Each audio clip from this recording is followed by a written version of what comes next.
আমি দলকে বিকশিত করতে নাকি চাই, আপনারা মনে করেন ছড়িয়ে দিতে চাই, আরো এগিয়ে যেতে চাই সকলের অংশগ্রহণের মধ্যে। নিশ্চিত নির্বাচন কমিশন তো নিজে বলেছে একজন মানুষ যিনি প্রাপ্তবয়স্ক এবং যিনি সুস্থ আছেন সকল নাগরিকের নির্বাচনে অংশগ্রহণ করার অধিকার আছে।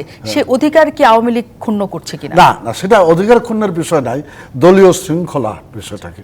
দলও তো একটা গঠনতন্ত্র মেনে চলে, দেশটা যেমন সংবিধান সম্মত হয়ে চলে, দলও এরকম একটা ঘটনা সেই জায়গাটায়। এবং এই যে এটা আমার মোয়াজ্জেম হোসেন আলাল বলছিল যে আমাদের মাল্টিক্লাস অর্গানাইজেশন ক্যারেক্টারিস্টিক হলো সকল শ্রেণী পেশার মতামতের মানুষগুলো এখানে থাকে, যারা সমভাবে রাজনৈতিক সচেতন নয়, যারা হিসাবটা এক একজন এক একভাবে করে, ফলে এই জায়গার ব্যত্যয় ঘটতেই পারে।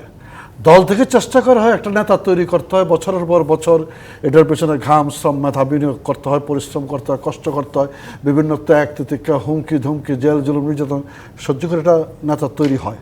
কোনো না কোনো কারণে একটা ভুলভ্রান্তি হতেও পারে, কিন্তু এই একটা ভুলভ্রান্তির কারণে 25 বছরের তার এসিআর কাটা যাবে, এক্সপেল করে দেবে, এটাও ঠিক রাজনীতিতে মানানসই হয় না। যে জন্য শেষ পর্যন্ত একটা অপশনও থাকে, এটা শোকজ করা হয়, একটা পর্যায়ে এক্সপেল করা হয়, একটা পর্যায়ে সাধারণ ক্ষমাও করা হয়। অর্থাৎ রাজনৈতিকভাবে প্রস্তুত তৈরি করা কর্মীটাকে আমরা ফাইনালি রাজনীতির দিচ্ছেন। প্রার্থী নিজেও দরখাস্ত দিয়ে দলের কাছ থেকে অব্যাহতি নেয়।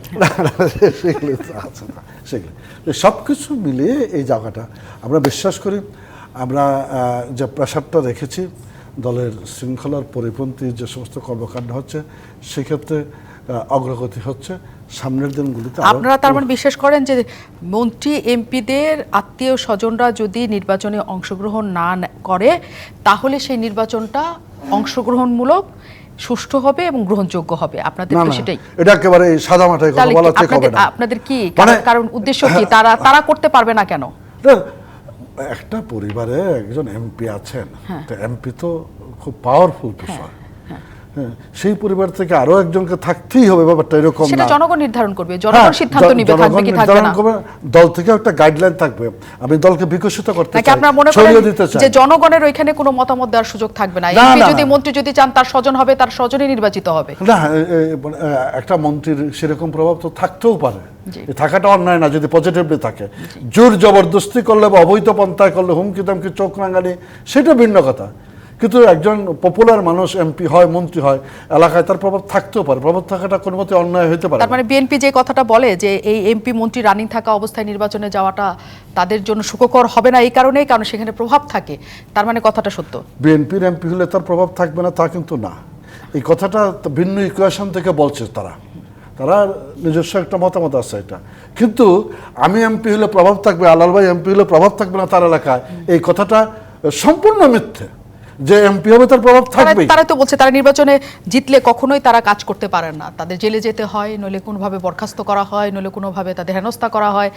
তারা তাদের নেতাদের নিরাপত্তা নিয়ে এখন ভুগছেন, এই কারণে তারা নির্বাচনে যাচ্ছেন না। দল অবশ্যই চিন্তা করবে না তাদের নিরাপত্তা নিয়ে, কিন্তু যে সমস্ত ঘটনা ঘটেছে সেটি একেবারে সাদামাটা। একজন পৌরসভার মেয়রকে, একজন সিটি কর্পোরেশনের মেয়রকে জেলখানে ঢুকিয়ে দেওয়া হয়েছে সাদামাটা, বিষয়টা এভাবে বলাটা ঠিক হবে না।